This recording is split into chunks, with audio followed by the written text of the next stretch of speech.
Enjoy lang kayo, ha?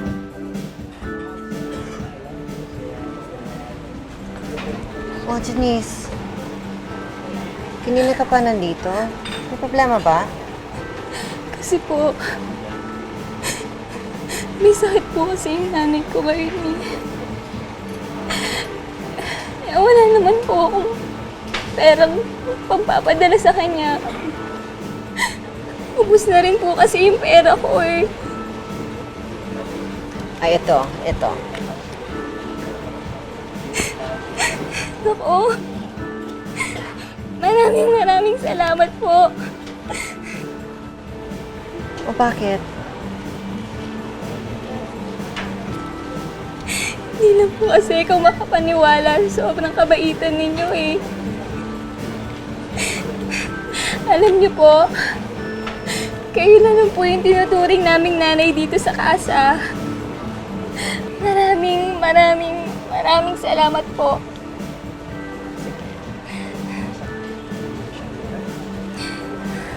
Oo naman pwede. Janice, ilalabas ka raw niya. Galante siya. Date lang daw. Sa mundo ng prostitusyon, naranasan ni Shine ang maging ina. Bagamat itinutulak niya sa prostitusyon ang kanyang mga anak-anakan, damang-dama niya ang pagmamahal ng mga ito sa kanya. Ano ba na nangyari? Hindi ko nga po alam, basta naabutan na lang namin na nagwawala. Eh bakit hindi niyo ako tinawag agad? Janice? Hayaan niyo ako! Madumi ako!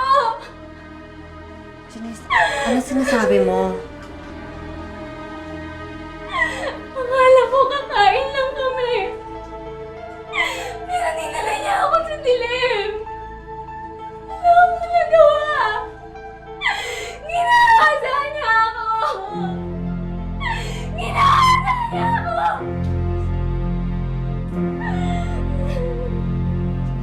Hayaan mo ako! Madami ako!